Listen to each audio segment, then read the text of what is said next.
Welcome to the United States of America podcast. I am your host, Neethi Bali, and we are broadcasting live from the Food Church here on North Carolina. If you've missed past episodes, please be sure to take the time to watch the first episode and watch the rest like a documentary. We are people at peace, and we have declared peace to all nations around the world. This is not a marketing or a promotional channel. We are shining a light on knowledge that is being hidden from you, and we are sharing the truth about your birthright and your inheritance. We have moderators who are assisting in the comment section. Please be kind and self-govern. And if you have any questions, please put them in all caps and only enter them once per show. Today, I am really excited about being joined on air with another incredible tradesman who is here on America. He's been working in all the, like a variety of trades for over 25 years. I'd like for you to help me welcome Walt Osborne to the stage. Welcome, Walt. How are you today? Doing good. How are you doing? I'm good. Walt is on a job site, everybody. And so he's calling in on the phone. And so we apologize for not actually having him on camera right now.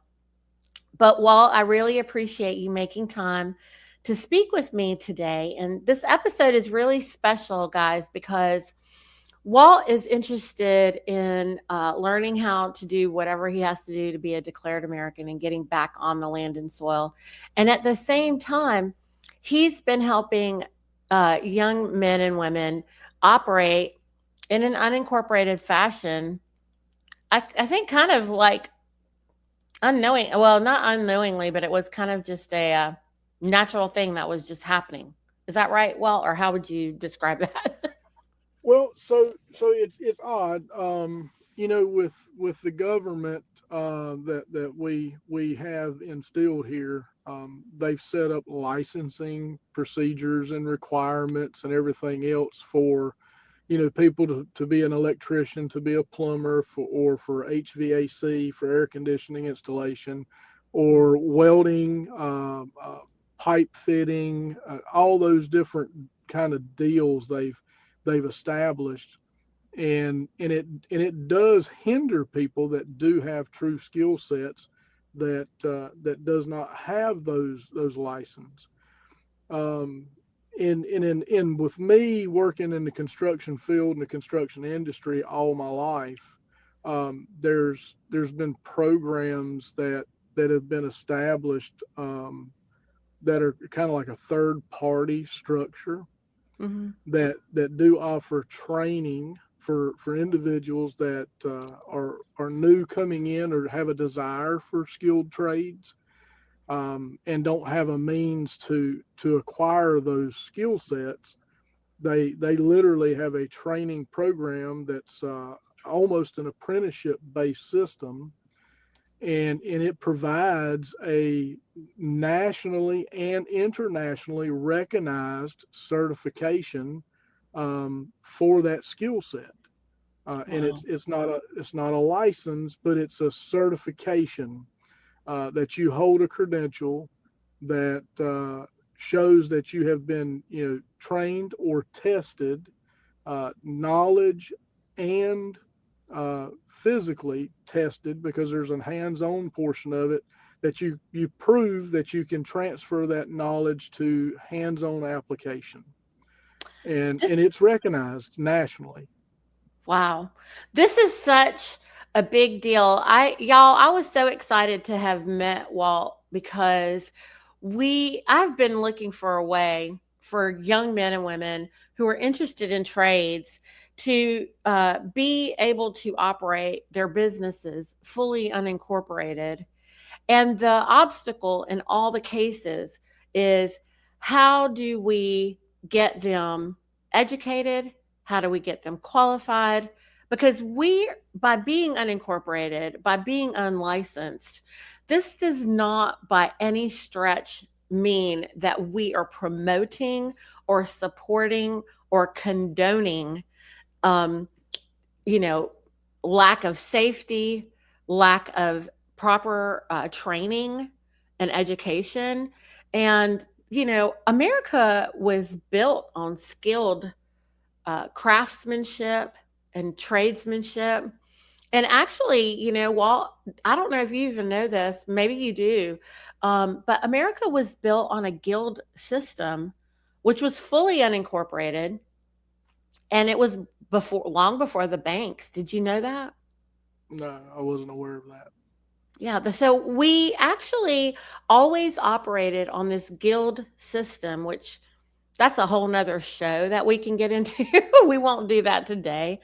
But I have been uh, really just struggling to find a way, even for my own son, to be properly trained, um, and be recognized with this qualification. So when I met you and you started telling me about this certification program, I was so excited about it, because there are millions of people across across all of our 50 states, and actually around the world, that are trying to figure out how to operate, how to earn a living, how to have an honest living, operate in honor, and not contract and not subjugate themselves to the corporatocracy. So Right. this was a really a big deal, and I think that both you and I were very excited to learn. Well, we're just trading skills here, aren't we? We're trading knowledge. Isn't that what people? That's what we're here for, right? Yeah. Yeah. Knowledge is power. It's been said many times throughout centuries. Hmm. Knowledge is power. That's the main reason why you have certain individuals or entities that are really putting the most effort they can to suppress knowledge.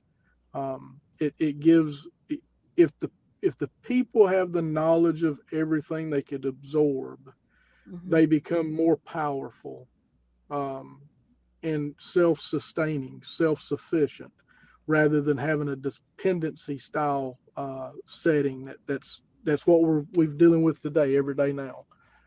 There's a lot of dependency and depending on other systems and other protocols, and it's put out as a form of protection, when really it's not a form of protection. It's a form of control.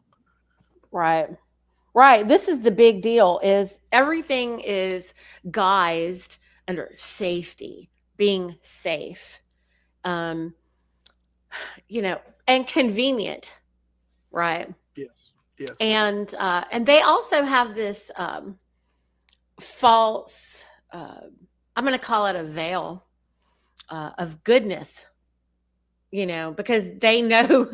It's so funny where, evil, the way evil operates is it operates in such a way that you're always being accused of what they're doing. Yes. So when we're actually not interested in causing harm, that's not how living men work, right? Living men don't operate like that. So I mean, I don't know. You could speak for men, I think, Walt, and say, and let me know. As far as I have observed, I have never really known men who are interested in going out every day and like battling the world all Can, day. can you hear me? I think I've lost. Yeah, I can hear you. Can you hear me? Can you hear me? I can hear you. Hello. Hello, I can hear you. Hello, I can hear you. Okay.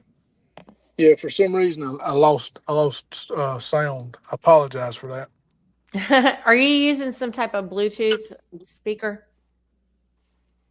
Well, now I've got on the phone, and my phone connected to the truck I'm in, and then I lost sound for a few minutes. So I don't know what was asked or stated. You have to repeat it. Is there a way for you to not be in the truck, because that it creates feedback? Technically, no, because I'm out on a site, so I've got to get somewhere where I'm enclosed. Oh, I got you. Is there a way for you to not connect to the truck while you're in the Yes. truck? Okay. Yes, yeah, it's connected directly to the phone now. I've disabled the connection to the truck. Oh, good. I don't have that feedback either. Good. Okay. It fixed whatever it was, it stopped. Okay. So I want to get back to how is it that, because you told me and I've seen that there are many millions of people working with certification rather than licensing.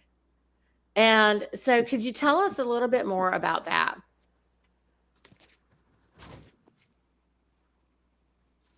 Can you hear me? Sorry, friends, we got a little bit of a technical sound difficulty going on here. Walt, can you hear me? You completely muted yourself or something. I have lost sound or something because I cannot hear any. Oh, I can hear you now. Do you need to connect to the truck for it to work? Because maybe that was the difference because you were hearing me before. Can you hear me now? Can you hear me now? Oh. We knew, y'all, it was going to be a challenge with him being on a site. Hmm.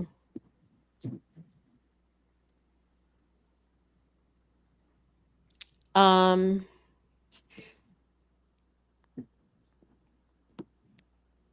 I'm just texting him. Yeah, I've lost sound on my end. Um, hmm.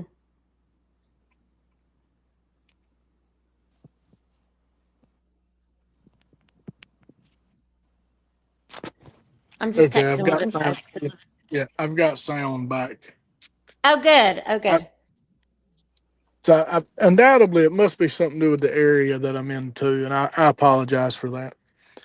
It's okay. It's It's okay. okay. Oh, okay. So I am echoing a little bit. I guess I'll be feedbacking through your thing. So when I talk, I guess I just mute you. I don't know. It didn't bother at that time. Can you hear me? Yeah, I can hear you. Great. Okay. Well, just tell us about how it is that people are working because there's millions of people doing this. And I would like for everyone out there to know that there is a way to be certified. And by the way, friends, these people who are operating under these certifications, they are working for a licensed company. The company gets licensed. Is that right? Well, Yes.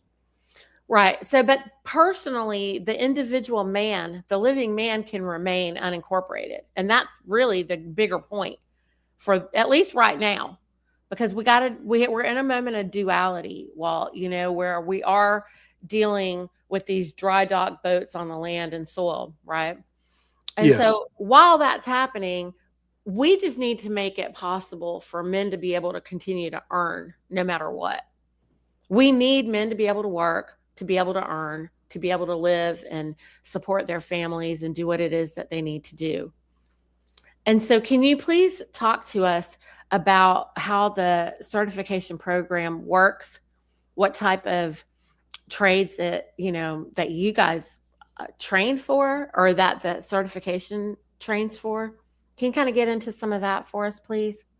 Yeah, so the certification program covers just about every trade that you can think of. I mean, there's electrician, there's pipe fitting, plumber, HVAC, um, equipment operators for various pieces of equipment. There's um, sheet metal mechanics. There's iron workers. Uh, oh my God, there's so many different ones. Machinist. There's a whole list. I couldn't even begin to tell you how many different trades that there's certification qualifications that's provided through them, and they've got a full training curriculum for pretty much every one of them. Even to the pipeline systems for the transfer of fuel and crude oil. There's that certification for it. There's certifications for um, Oh my God, just so many I couldn't even list all of them. And every one of them, if you were to go to their website and you could navigate through, and it gives a list of everything that they have to offer. What's the website? I can pull it up for us. So it's www.nccer.org. I'm going to put this in the chat, friends, so that everybody is able to get it. And I will also put it in the show notes for everyone to be able to look over. And let me go ahead and pull it up, and we can be looking at that while you're talking. Also, they have training in Spanish, it looks like, as well. Yeah, it's provided in about 15 different languages or 20 different languages. Wow. This is such a big deal. Um, can you talk to us a little bit about? So, you actually work for a company. We're going to not name the company, friends, because, we don't have permission to do things like that. But what we want to do is talk about the actual training and the certification. So, this is great. National Center for Construction Education and Research, building the skilled workforce of tomorrow. And Yeah. so you're using this program with your company. I believe you're the one who helps uh, lead the trainings. Yeah. So the way it works, they're a third party provider. They provide the training curriculum. They create the assessment testing and the training testing. They also create the performance profiles or performance verifications that you would take, which is the hands-on assessments where you demonstrate that you have the skill set to perform the duties that's required for that particular trade. Um, the way it's all set up is they provide everything. You would order the books from their publisher that publishes their books for them, Mm-hmm. and then you would study the books, and then you can get paired up with. There's different organizations within every state that provide the assessment testing, where you can go there and take the test yourself with them. You can also get with a local community college. Some community colleges provide this training through NCCER with different programs where you can actually physically go in and do things. There is some initial cost if you're not doing it through a potential employer. That would be, you would have to blunt yourself. Now, if you could pair with an employer that provides this training internally, then the cost is not a burden to you. The company would actually burden the cost and provide the training as part of your career growth. And then getting back into the other question that I remember you saying before I lost connection, Mm-hmm. the companies, they themselves hold licenses for various trades and licenses to operate. And then they hire individuals, they prefer individuals that are considered journeymen or hold a certification in those trades to perform the duties of that skill set. And then the company is operating on that level where the individual, the person or man, living man or woman, Mm-hmm. would be performing the actual skill set work, and then they verify that the work has been done properly on the tail end as the project is handed off or the work is handed off to the owner. Wow. And then through the program, they don't connect you specifically with these companies, but do they maybe work specifically with companies that they can, like, people can go through it and say and look for it? But I just went through this list here, just exploring the crafts, and you're right. There's a bazillion, from agricultural technology, alternative energy, um, boiler making, cabinet making, carpentry, concrete, electrical systems technicians, fall protection orientation, field safety, glazier, highway construction, hydroblasting, HVAC. Yes, there's a ton of skills, Right. and they have a true training curriculum for every one of these skill sets, and they provide a knowledge base Mm-hmm. training so that you've got an understanding.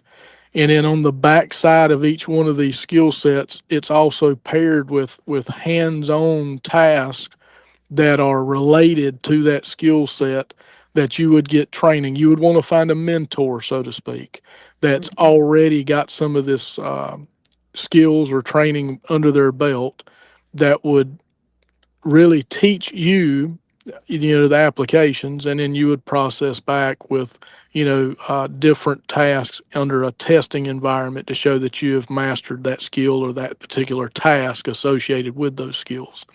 Mm-hmm. And with the sake of not trying to mention names, because I don't know what names I can actually mention Mm-hmm. without causing an uproar, but there's multiple places within every state that are like hubs that NCCER does work with, that they can recommend you to go to based off your geological location so that you Fantastic. can get it. And then NCCR would be the ones that you would speak with, and you can contact NCCR via telephone, email, or through the website. They're constantly taking calls, and they can do referrals. They can lend a helping hand to individuals that's seeking this type of training or this type of skill set, so they can pave a road and so to speak in the direction they need to go, and provide a means to where they can actually contact others to get in somewhere with this type of training. And I'm showing everybody on the screen that there is a whole section for women in construction. Yes. And so at the bottom of this page, it says career opportunities. I'm just kind of going through this while you're talking and scrolling through it for everybody. Um, and so they're showing here. I mean, and also you guys offer continued education as well, right? Yes. Well, Yeah. NCCR does. I mean, Right. for the company that I work for, we do offer continued education even beyond after somebody's got their certification, Hmm. um, into leadership training and other type of skill sets. Gotcha. Okay, so just for everybody to know, this career opportunities thing is if you want to work for NCCER. Yes. But uh, let me just come back out of that and get back to the workforce. This is really a game changer, because for anyone who's a declared American who is doing everything they can to unincorporate, um, if you the other part of this is like you're saying, like, for someone to get started, they go and they work for someone, especially young men, like, the 21-year-olds and who are just walking out into the workforce in this way. But once someone has had experience and they perhaps want to just start their own enterprise, they still are able, this certification is their own, correct? Yes, it is theirs. They do have a training, or a score report that is issued based off the training and testing. So it provides, everything. It shows exactly where their strong skill sets is and everything else. It also provides a training prescription for. So let's say you've got an individual that's been working as an electrician for 20 years, Hmm. very well versed, Right. and they come in. They can actually take an assessment test rather than go through the training itself. They can take an assessment test, and that assessment test is designed to show that they have, if they've passed the test, that they've achieved the knowledge for that trade. And then there's a paired hands-on test that'll follow behind it to show that they can perform the knowledge they've retained. Hmm. If they come in and they take the test after working in the industry for 20 years as an electrician, and they don't pass that test, it will provide a training prescription that shows exactly where they need additional training at. And then they can train or study just on the specifics that they don't have the skill knowledge or the particular, so to speak, ability to understand. So then they can go back to the curriculum and it tells them exactly, because it's all module based, it tells them exactly which modules that they need to go back to and then study and train on. And then they can come back and retake the test again. So it offers a pathway for an individual that's young at 19, 20 years old that has zero skill set. Right. And it also offers a pathway for an individual that has been in the business 20, 30 years working in that trade, that they can challenge a test to prove that they have the skill set and still acquire a certification without going through the full training. Which is a big deal, because when we have licensed electricians, for example, who don't want to renew their license, they can come and take this certification and still be able to show the credential. Yes, it still shows that they're a certified electrician. Right. So, y'all, the other cool thing about this that I'm looking at is that you can create you have a credential card. Like, for example, y'all, if you are working and getting trained through NCCER and you have the experience now and the ability to work as an electrician, and you decide, okay, I'm just going to start my own business and I'm going to do electrical services for homeowners, then you get like an official credential card to show when they say, "Are you licensed?" First of all, I have never actually had someone do work for me that I required them to show me their license. I don't know, as someone in the trades, do you find that most people are asking you that? Because I interviewed a plumber last week and he said no one's ever asked him if he could show them their license. And he's working with, individuals and working on plumbing projects on their homes all the time. So in my business, I've always worked in the commercial industrial sector. So I'm dealing with a lot of engineers. I'm dealing with a lot of compliance stuff, EPA, state and local, building inspectors, construction inspectors, and that kind of thing. And it's a little different when you're in that atmosphere, because obviously the corporation that I work for, or any of them that I've ever worked for, they're holding license, and then they're providing all that documentation for QA, QC information, and everything in that background. Now, in the residential realm, many years ago, I was working in residential. My grandfather had his own business, doing remods, building decks, additions, that kind of thing, and he wasn't licensed as a contractor either. So in the projects that he done, I don't recall ever anyone asking of a license. It was basically a word of mouth, that he did really good work and he was reasonable with his price. Right. And that's where his business drummed and came from.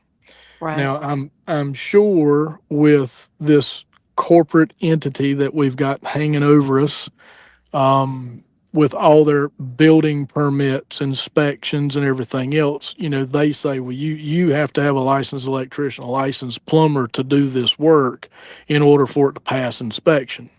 Well, I And think that that's, a lot of folks, homeowners, can actually pull their own permits. they can pull their own permits and they can self-perform. Correct. Yeah. So And they can do the that's, inspection themselves, and hey, most tradesmen worth their hire guarantee their work. yes. So there's that as well, correct? So like, Yes, and me personally, even though I don't hold a license, and I do work for corporations.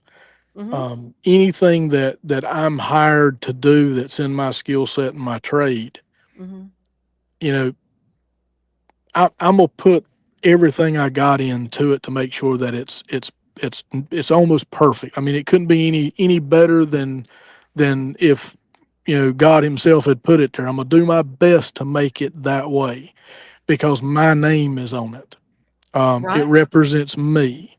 So if anyone is a skilled tradesperson, mm-hmm. they want it to be the best that it can be because it represents them. Right, because you And got, I mean, look, our word is our bond, isn't it? yes, Right. Well, okay, I have a question here. James is saying, could you address jobs that require a commercial driver's license, for example, truck drivers? I mean, first of all, on the site, if you have anyone working with any of these companies and they're certified, do they have special licenses for any of the equipment? Because I'm sure they must drive like your company trucks and stuff. yeah, and the issue with that is like the commercial or the corporations, Hmm. they require a state issued driver's license to drive, like a pickup truck or anything like that. They require it because it's a vehicle working operating in commerce. Right. And that commerce clause still applies, requiring you to follow the applicable laws of commerce. So that's the one that's going to be the trick for those that are declared, because you're still required to engage in a commerce for a company or a business that's Mhm. already tied to the commercial code and everything else.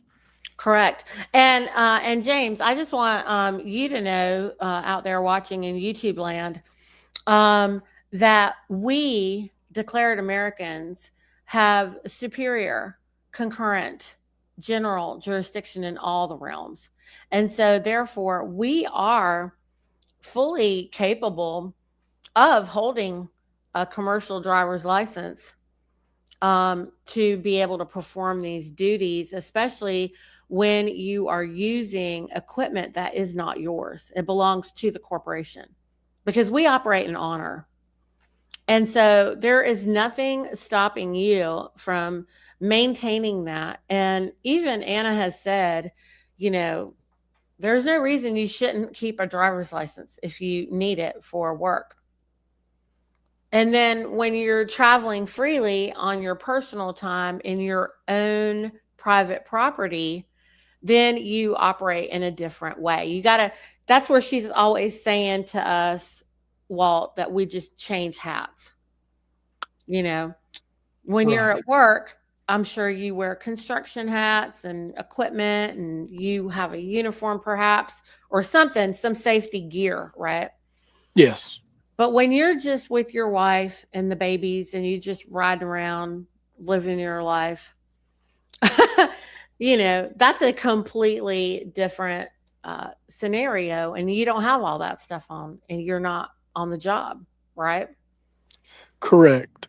Yeah. So So, so to answer a little bit more into it, when you get into the equipment, say traco, backhoe, skid steer, mhm, dump dump truck's a little different, because if it does have access to the highways, the public highways, then a commercial license is then required. But if it's for site use only, like a dump truck or a tractor trailer, mhm, site use only, the company may want to see you with a commercial license in the event that you may take it off site. But mhm, for the equipment itself, mhm, that equipment, tracos, backhoes, skid steers, all of those earth moving pieces of equipment, scissor lift, JLG, or not JLG, but man lifts, forklifts, all that equipment. There's not a license that you are required to get to operate those. There's a certification that you get, and then a proven operations test. So you would perform the duties in that piece of equipment to show that you can actively, functionally operate the equipment properly. And that's all there is for that. Right. So I want everyone here to know, as far as just a driver's license to operate in commerce, if you're running a business yourself, your own enterprise, and you need all of that heavy equipment, if you've got the certification that Walt speaks of, you won't, I don't think that certification will allow you, probably, and please correct me if I'm wrong, Walt. I don't think you can go like the Sun Belt and rent that equipment to use it. Is that true? No, you can still rent the equipment from Sunbelt. The only problem is Sunbelt's going to require you to provide a state issued ID or a state issued driver's license for the rental contract or the rental agreement. But far as the use of the equipment, there is no license required to use the equipment on your site or at your personal, it's your property, or at a site that you're working on. Even if you're operating your own business and you're needing to clear land for, say, two houses down for another neighbor, they'll deliver that equipment to the site, and you operate. I mean, you're Mm-hmm. free to operate that equipment. Now, obviously, you're responsible for any damages or anything that happens to the equipment while it's in your possession. Mm-hmm. But that goes back to that honor thing. If you Mm-hmm. made a mistake and you damaged something, you take ownership for it and accountability Sure. to repair it. Right. Now, Will they but there is accept no a pass? license. Will they accept a passport? That question I do not know. Mhm. Well, I mean, because you're saying that if they'll deliver the equipment to the job site that you rent it for and pick it up from there, Yes. then you're not even transporting it at that point. No, no, they're And they're fully transporting it, delivery, pickup, the whole 9 yards. They'll do for you. So if you're renting a piece of equipment from any one of the providers, mm-hmm, but now part of the rental mm-hmm, contract, you have to physically go into any one of those providers, and then tell them what you need, what piece of equipment you need, where you need it, how long you need it, and then mm-hmm, you sign a rental contract and pay for that contract in advance for right, that rental. mm-hmm, And then obviously they're going to require some form of identification in order to rent that piece of equipment. Now it's different for the equipment than it is for like going to a car or automobile rental place. right, They're going to okay, want to see a driver's license because obviously you're going to be moving and operating in the public, so they right, want a driver's license so that you can rent it. But 100%, yeah, right, so the equipment is a whole different ball game because it's almost like a tractor going down the highway. You're a farmer and you're driving a tractor. There is no statutory means that states that you have to put tags and register and have license to drive a tractor down the road, like a farm all tractor. right. I There's mean, they got nothing farm required. tags you can put on those, and it's just, I mean, you buy those at Tractor Supply. So, You see where I'm going with this, and then yes, and that's the same with the equipment. A skid steer, a backhoe. If mm-hmm, you're driving a back, you can get on the highway and drive a backhoe down the road from mm-hmm, one site to the other, and it's perfectly legal because it's not in their window as a motor vehicle, so to speak. gotcha. That's the And big deal, vehicle. right, Mm-hmm, and the rental place is going to deliver that equipment for you to perform the duties that you need to do, mm-hmm, and they're not even going to ask if you know how to operate that piece of equipment. right, They're right. taking the assumption that you know what it is, you know what it's for, therefore you know how to operate it. And then that's the assumption, and then That's you funny. take right, and then you take the ownership and the responsibility of return it being returned to them Mhm. in a likewise condition that it was delivered to you, maybe with just a little more wear and tear, which is expected. Mm-hmm. So Um, I want to go back to this thing real quick, if it's okay for James. So, being a truck driver, you are a driver. Like, you're actually going to get the license to drive the truck in commerce on the highway. And that is kind of different. It's very different from being able, I mean, I just don't know that that's comparable to doing electrical work or any of these other professions that we speak of. Um, and having that driver's license is less. I mean, obviously, we want to get away from that because you don't want to have to fall under their guidelines just to travel freely. So you have to figure out how to change hats, use your license when you're actually driving a truck, and then know if you want to do that in your own private property.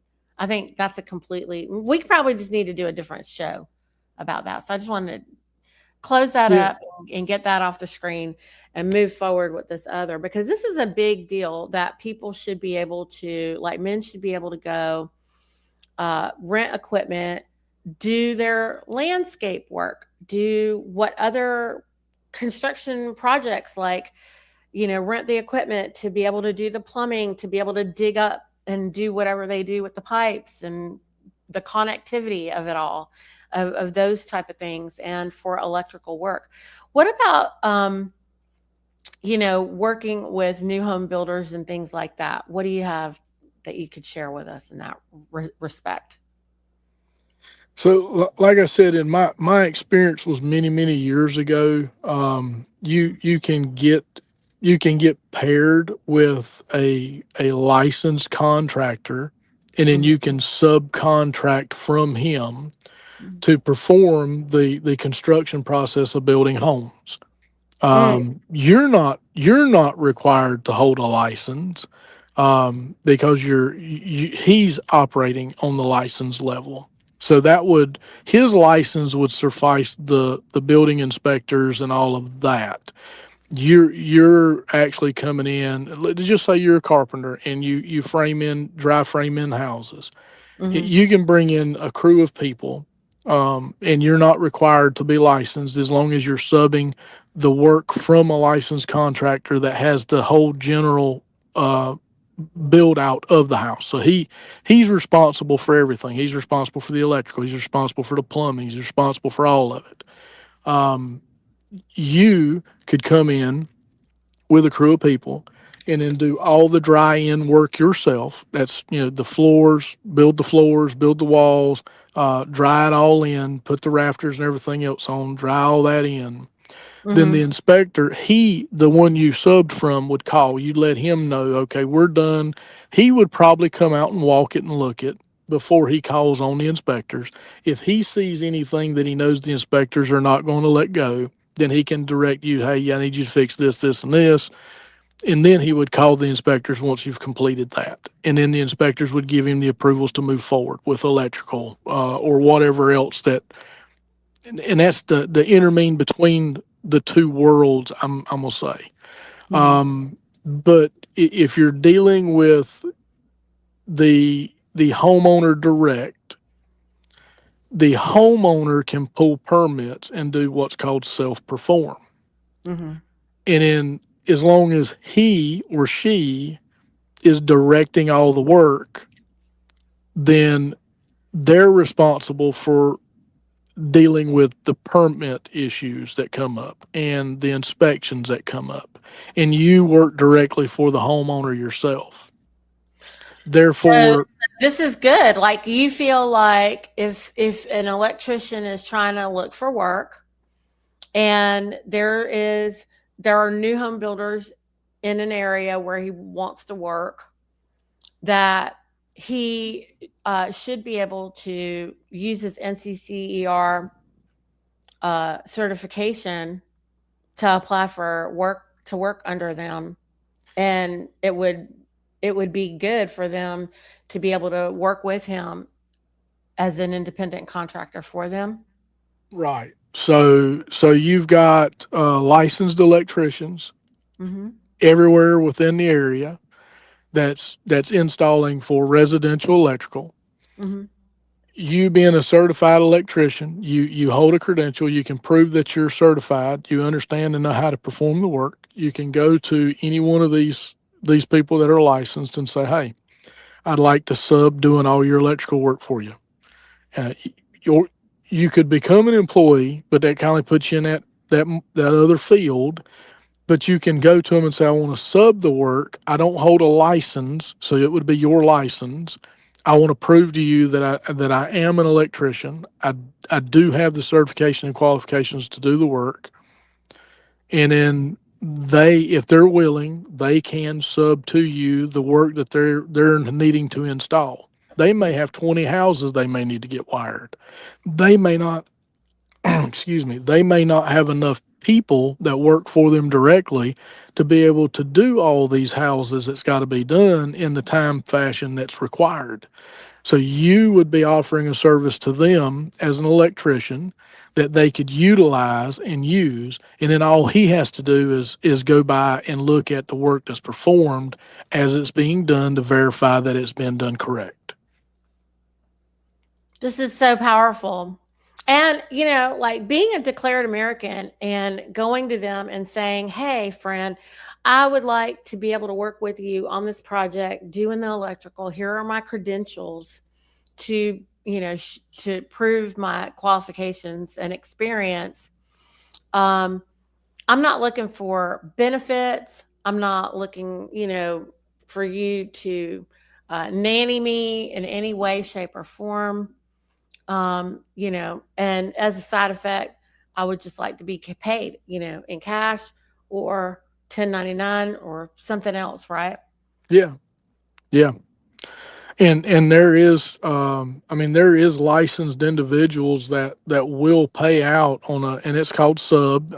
They'll pay out on a 1099 basis, um, because it's a lot easier on them because it's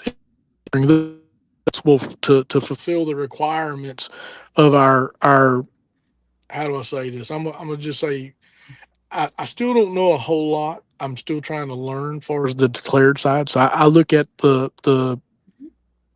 government as a fictitious government. That's how I look at it now. Oh, well, it Um, is. but It's a de facto. It's only right, government by popular consensus. It's not a government by law, lawful right. standing. So for me, that's the way I'm looking at them now, which I didn't before until I'm starting to learn all this. Mm-hmm. But I look at them as a fictitious government, and then they impose all these requirements that a potential employer would have to do to provide, all these other taxes, or they say taxes. I'd look at it as robbery, but either way, Right. that's the way they imply and impose all those things. So someone that's working in that system, you could work for that individual and they would pay out on a 1099 format. It saves them money because they're still operating in that system. Right. It offers employment opportunities for the declared because they can prove that they're qualified to do and perform this work, and it's still a beneficial. Um, so I'm gonna plant a seed, a scenario. Let's say you decided you wanted to build your home, Mm-hmm. and you don't want to hire a contractor. You don't want to go through all that loophole. Uh, and let's say you have to get permits to improve that property that you own. You could acquire the permits and tell them you're going to self perform, and you yourself can hire whoever you want to install and build the home for each one of the aspects of it. Um, Yeah, at the you same can be your own general contractor. I think a right, lot. I mean, as a homeowner, I have done that before. It was the most effective, most efficient, most cost effective. Well, I'll just say, we had a kitchen that we had to gut out and redo because of mold, because of a dishwasher leak, yes, And so, while I decided that year I was going to be the general contractor for the job. And I was able to get, I was able, with the insurance money, I was able to upgrade. If I'd have paid a regular general contractor, I would have only gotten the same kitchen that I had before. But Correct. being the general contractor with the same check that the insurance offered, I was able to upgrade, update, level up my kitchen so powerfully. And all the cabinet guys, all the countertop guys, all the plumbers and electricians and everybody that I worked with were so thoughtful, so much more appreciative that I went through the trouble to do that and take that responsibility.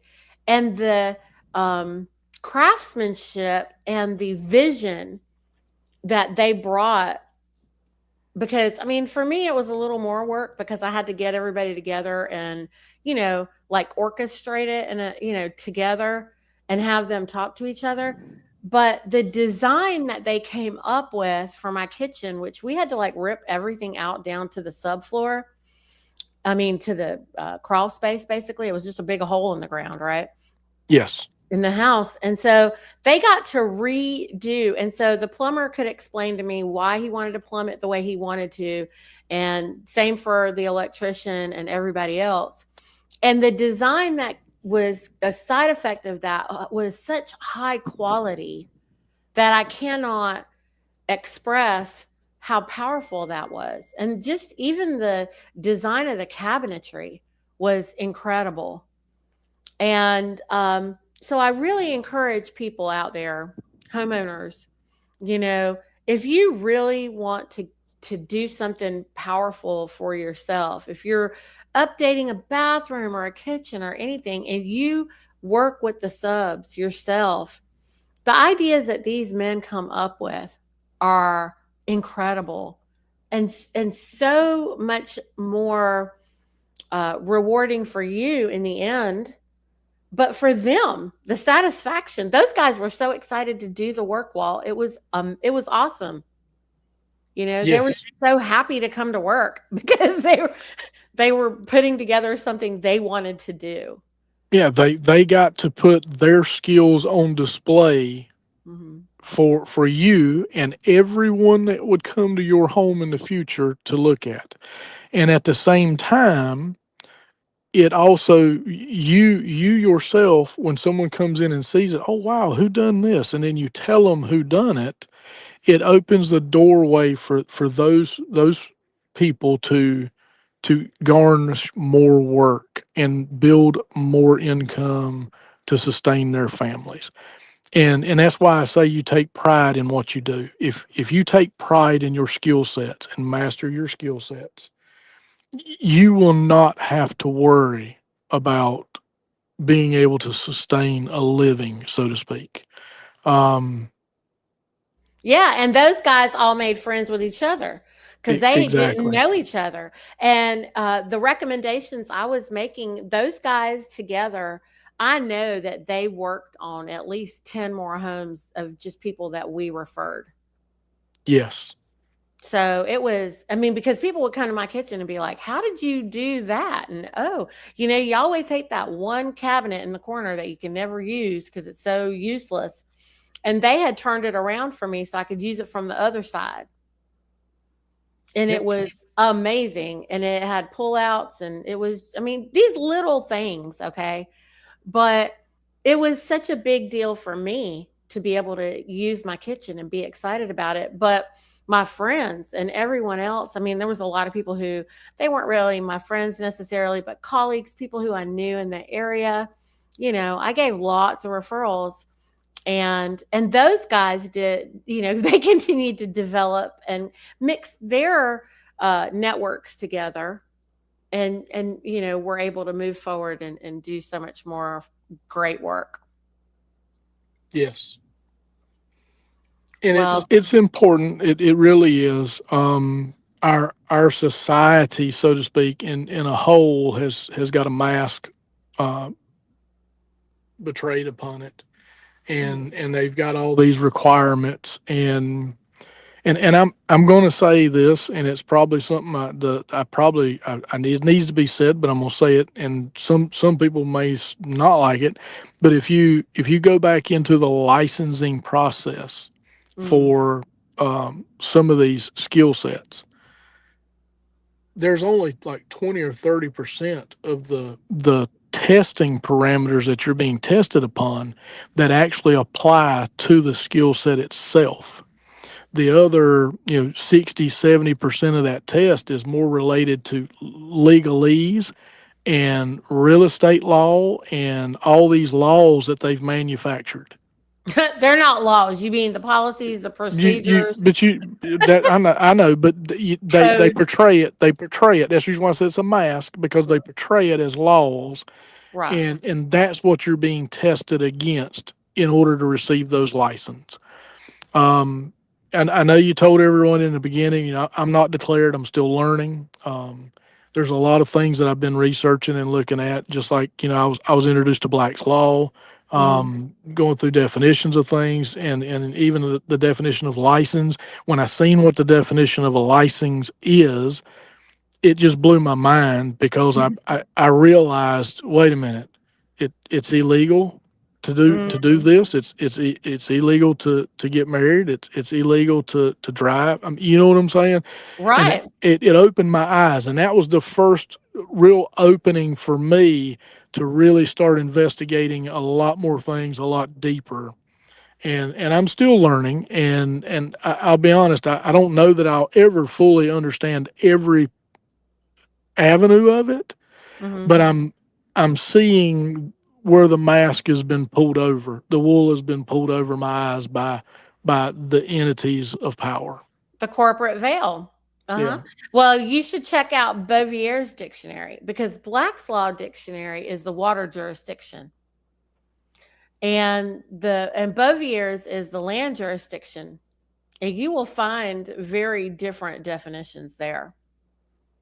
And so it is Wow. my encouragement for you to look into Bovier's dictionary for law, Okay, because I'll that's, definitely do that. yeah, and I'll send you a link for it as well. But I'm just pulling that up for you. Bovier's Law Dictionary, because a lot of people had no idea that there's law books for every jurisdiction.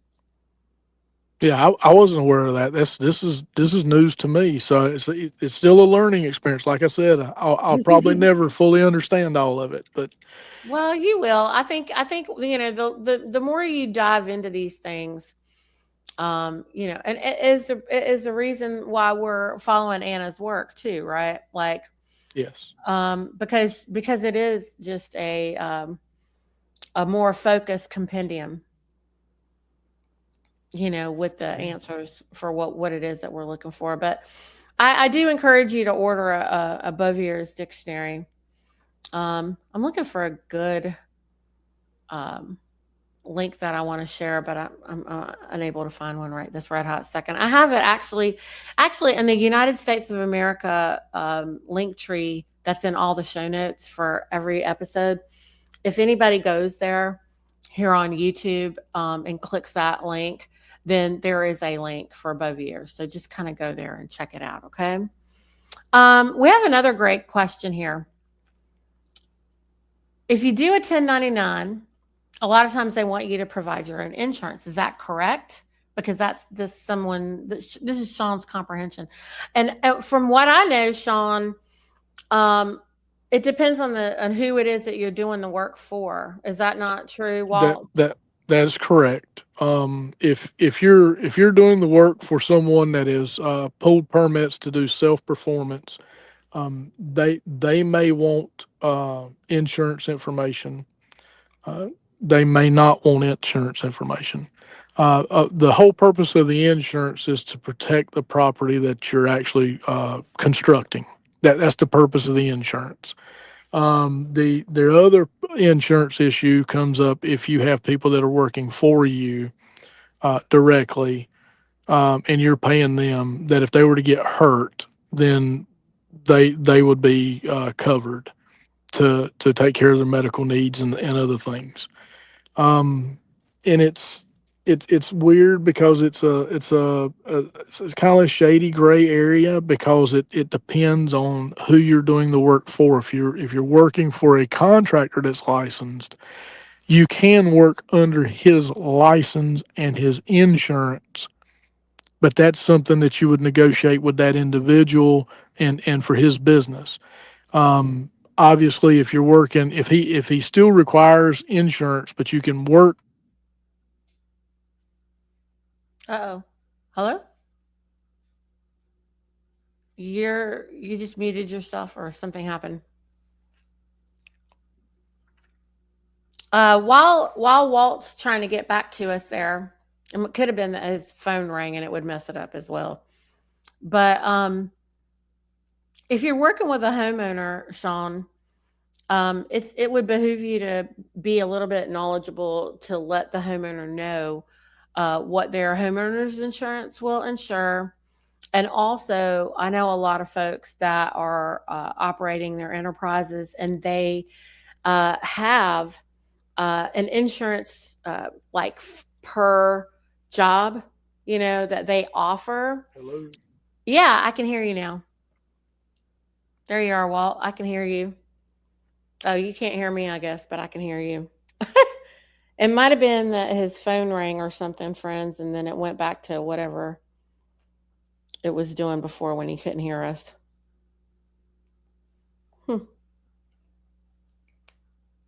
And now my phone won't talk to him. Let's see what's going on here. Hello. Hey, I can hear you. Can you hear me? I've lost audio again. I apologize, everybody. It's okay. We're going to give him a minute to get back to us. But again, like I was saying, there are insurance companies, Sean, that allow per project insurance, and a lot of guys I know that are running their private enterprises in that fashion. They carry like a pamphlet to offer that insurance to whoever it is that they're doing the job for, and they will kind of just include it in their price and just say, if you want this to be insured, this is how you can do it. Oh, good. Here, he popped back out and popped back in. Can you hear me now? Yes, I can hear you. I lost audio again, and I apologize. It's okay. I was telling them, I said, if your phone rang or something, it would have messed everything up. You have to start over.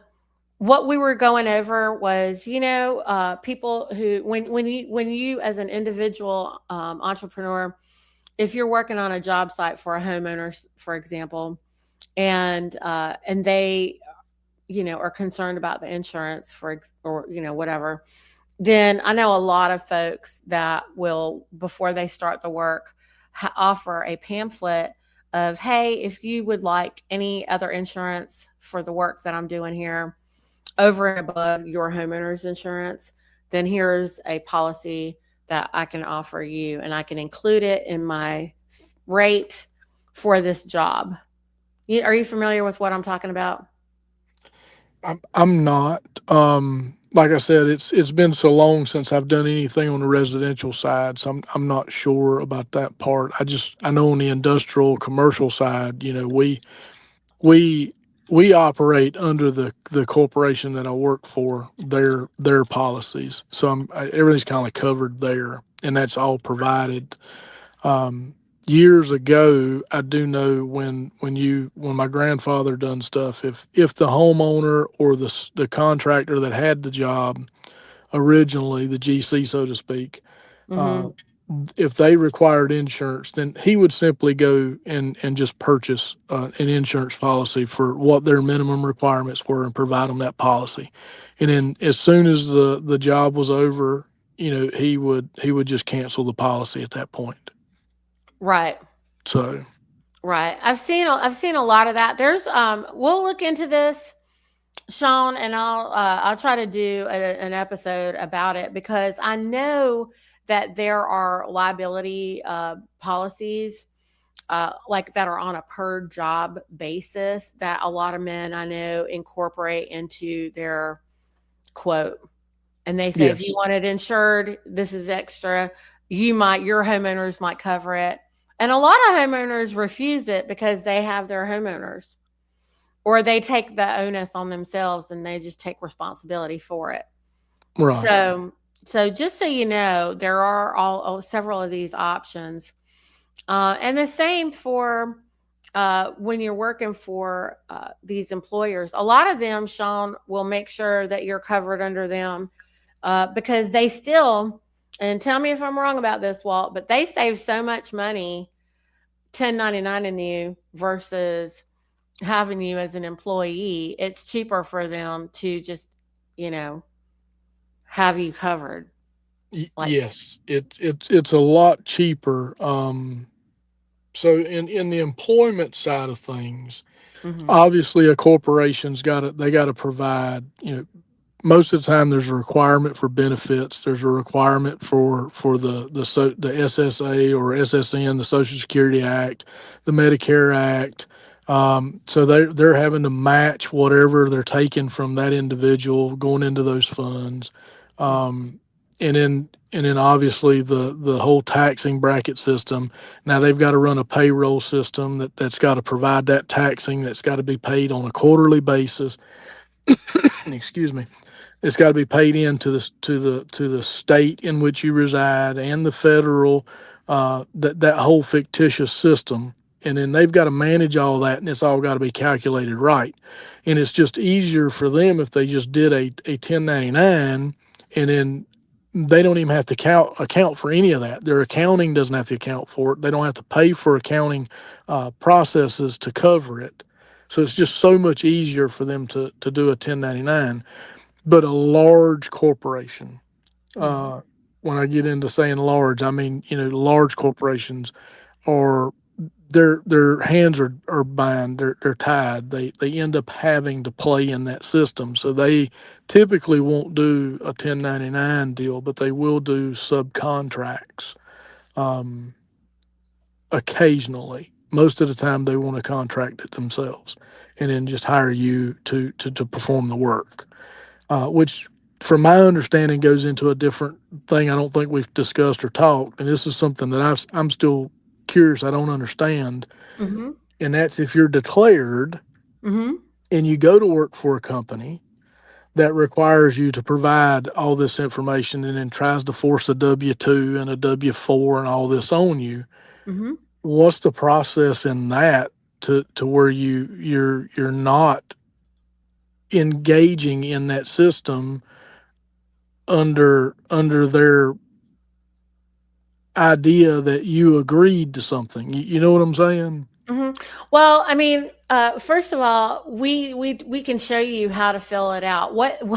In fact, we've been doing so much of this and educating people how to fill out the forms.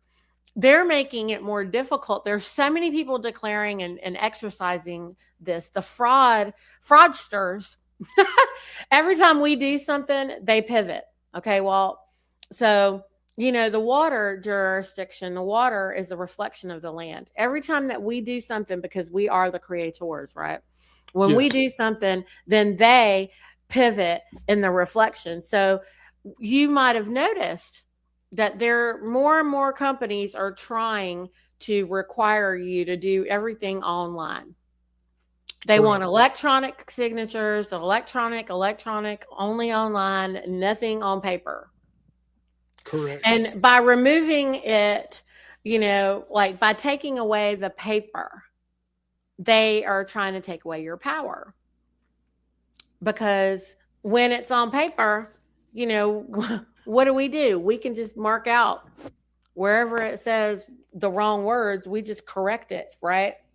So when you're filling out that fake and phony fraudulent W-2, W-4, right? When you're filling out Yep. that W-4, well then I can put a line through all the things and rewrite I can rewrite the contract and then autograph it, right? Correct. I can even do a special autograph so that it doesn't even matter what they do. Because if I just say that I'm autographing, under duress, then it's not effective anyway for them. The thing is, the employers don't know that. None of the employers know. Okay. And so if you were to ask for, like paper to be able to fill the stuff out, a lot of them were offering it. A lot of them were giving it. If you bring in the paper, but now we got a lot of businesses, a lot of companies that are saying, I need you to do this online because I don't even know what to do with that paper. You see what they've done? Yes. And so that's why when there's not like, a lot of people are just like, hey, just tell us the answer of what to do. It's difficult to give you an answer because everybody is doing something different and it's all pivoted, and it's a living law. The law is alive. The law is living and adapting and changing and pivoting because they're brigands. They're criminals. What do criminals do? Pivot. They're pivot. They're lurking in the shadows, doing unlawful things. This is how everybody on earth, all the living men, for the ones that are like, well, why don't we know that? Why don't we see it in the news? Well, where are your eyes and ears? If somebody is telling you that they can't, give you something in writing, like a policy officer won't give it to you in writing. If they won't give you something in writing, they won't handwrite it. They won't put their name on it. They won't own it. This means that whatever it is that they're doing is a sham. It's fraud. It's lies. That's how you know. So I guess my question would be, how does the employers, how do they respond to that change when you submit a change in the taxation portions? I mean, how do they respond? Because for me, if I was to fill out the paperwork correctly, my expectation is that they would stop taking out federal and state taxes, Social Security and Medicare that they're already taking. My expectation would be for those four to immediately stop once they've got the paperwork. Well, in my husband's case, and a lot of people's cases, they were able to do exactly that, because most employers don't care. They don't. Your relationship with the IRS is not theirs. Okay, their only job is to say, "I need you to fill this stuff out." What you put on there, they don't care. They just got to put it in the system. Okay. And they're not going to be, like scrutinizing it or whatever. I mean, maybe in a small corporation, small company, a family owned business or something, they're going to go, whoa, when we do what you said, you don't even pay taxes, and maybe they're going to ask you about it or something. All right. But my son was working for a family owned restaurant. He filled out the W-4 the way I told him to. No money came out of his taxes. And then there was a bill that he got from the state, a tax bill, which we noticed them and said, we're not paying. So then they began to try to start garnishing his wages, to which we sent them a fee schedule and a notice. And do you know that they immediately told the employer that it had been satisfied and not to worry about it? I didn't know that. It's about communication. It's about operating in honor. And so my son was sent an over $1,200 bill for his state taxes for the previous year. And if he didn't, start paying it or pay it off or whatever, they were going to start garnishing his wages. They sent the letter to his employer and they sent us a copy for him, right? And we noticed them and they immediately, I'm telling you, that was lickety split, probably less than 7 days. Like, okay, that's been satisfied. And that was here on North Carolina. Now, every state is a little bit different. It also depends on how well you've done with your declaration. My husband works for a really, really large corporation right now. And he's fully enslaved in this crap. But we were able to stop his federal. But they are one of those companies that are given kickbacks to rob people on behalf of the queen or the king or whoever he is. He ain't even a king anymore. And so they get money back. And so they are incentivized to be a tax collector. Most employers, if you ask them, why are you worried about my relationship with the IRS? Are you a tax collector? Are you working for the king? Most of them will be like, no, because they don't make any money, okay? But there are a few gigantor ones that, actually get kickbacks. And so worst case scenario, they're going to rob you of your state taxes. Best case scenario, they'll bill you for state taxes at the end of the year, like in one lump sum or something. Based on what? Number one, I would be asking them, what is this based on? But we don't even do that. All we do is just notice them like, no, we're not participating. We told you, and no, we're not. And you can't do nothing about it. We see you. We caught you. The jig is up, right? Right. And they will just immediately just stop it because there's so much more harm that you could do to them. So, and the employer rarely, that one employer got that one letter and then immediately got the other letter and then came to me, the mother. How did that happen? She says. That we've never seen that before. I said, well, we don't work for the king. She's just like, what? How did you do that? So she got a quick lesson on what that means. Well, that's interesting because that's been one of the questions that I've had I've been pondering on for myself is how that would function because unfortunately I work for one of these large mega corporations. Mm-hmm. And I've been curious on how that process would unfold within that corporation and mm-hmm. What kind of questions or what kind of pushback I'd say that mm-hmm. I would receive from filing something like that. Nothing, because you're filling out, they're giving you a form, you're doing whatever, they're just putting it in their system. So the only way that they're going to make a big deal, even with my husband, like if anybody was going to get pushback, he would have done it because they definitely are getting kickbacks. Okay. And all they said to him was, look, this is what I got to do. Like his HR lady, she's just like, this is what I got to do. Here's the screen. And she can only do what she could do on her computer. Right. Right. And so she's like, this is what I have to do. And this is what we have to answer.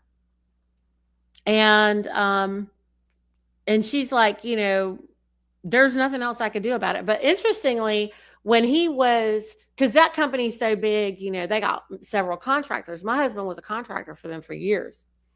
So when he was contracting, it was easy. He was 1099. We didn't pay taxes forever. They didn't pull nothing out. Nothing came back. It was between us and the IRS. Okay. But now that he's directly working for them, one of the negative things of not being a contractor for them, the biggest one was this. First of all, you get less pay for not being a contractor. You get way more money being a contractor. Yes. Um, and but he is not being, they aren't taking any federal stuff out. It's only state. And we've tried several different things. We can't do it through the business, through the company, right?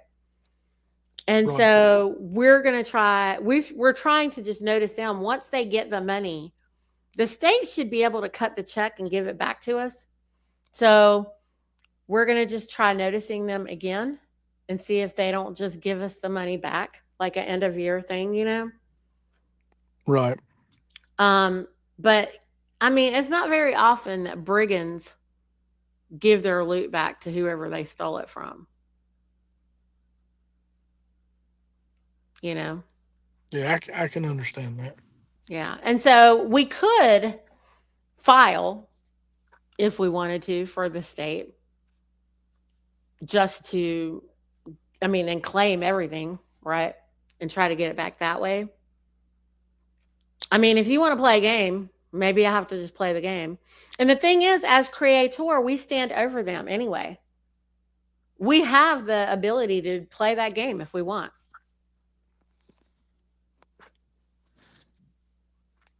And, you know, are they going to yield or not? That's a whole different thing. Maybe, maybe not. And as long as you aren't going to be, you know, completely destroyed emotionally, you know, if they don't participate, right?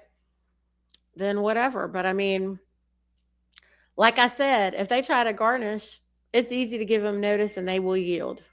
They usually yield. Okay. So there's been that. That's at least our experience. Anyway, I think that we've gone over quite a bit. I want to respect your time. I know we've been on here for an hour and 20 minutes, and I told you it'd only be for an hour. But is it possible for us to keep the conversation going? Yes. Great. Well, I hope anybody out there, y'all, bring us your questions. You know, let us know what you want to know more about, and let us bring some of those solutions for you. I hope that this podcast was, or this episode, you know, was helpful for everyone. I really appreciate your time, Walt.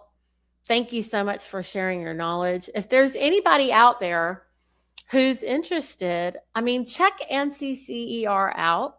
If you have any more questions for Walt or anything, you know, why don't y'all send them to me and I'll see if I can get them together, and we'll put an episode together. Walt, what do you think? And we'll just come back and answer them on the show in another episode.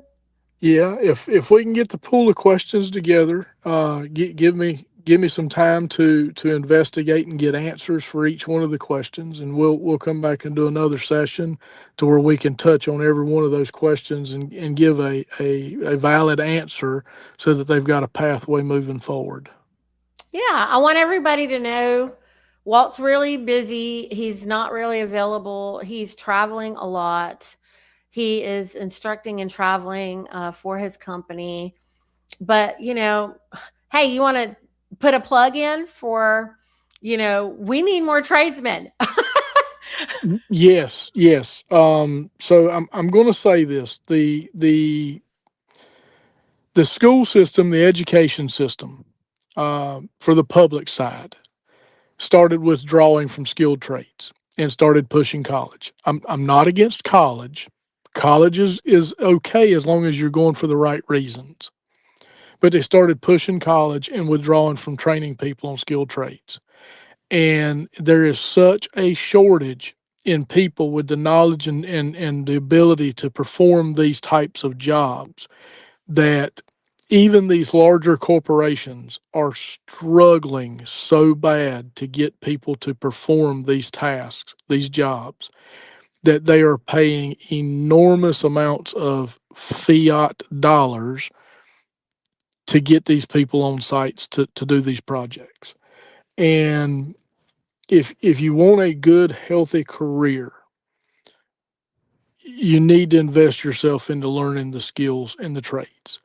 If you're not looking to be a skilled tradesperson, still investigate and try to learn some of it so that it can help you in your own personal lives.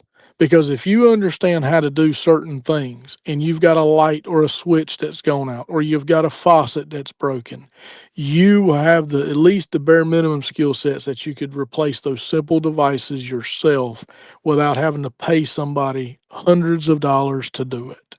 So knowledge is power.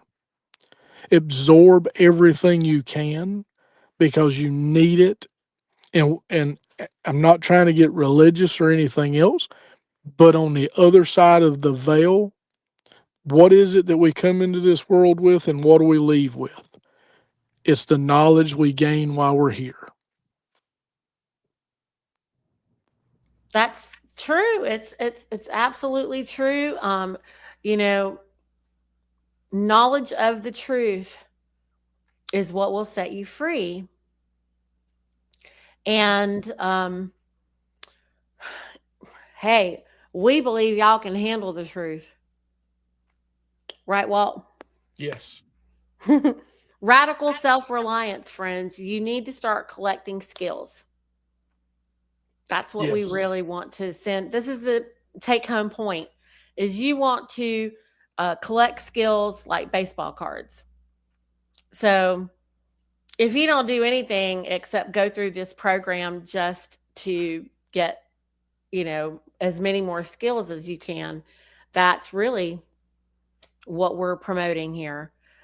And remember, America was built and established on with skilled tradesmen. And I want folks to start looking up guilds and start looking up the history of guilds and how the American Guild was what we were using here on America, not banks. And so with that, I thank you so much, Walt, and I thank everyone for tuning in. And I look very forward to seeing everyone. We moved everything over to Saturday. It works better for me. It might not have worked for Anna before, but it definitely works a lot better for all the tradesmen that I'm wanting to speak with. So I look forward to speaking with everyone and getting to know more. Anybody out there who is in the trades or any of the artisans, any of the craftsmen. I mean, I want to talk to the candlestick makers and the soap makers and all of the culinary arts folks and the butchers and everybody. So anybody out there doing any of the things that you can possibly think of, just like Walt was saying, there's too many things to name. Just let me know. And we want to meet you and we want to talk with you. And I thank everybody, and we will see you next Saturday at 10 a.m.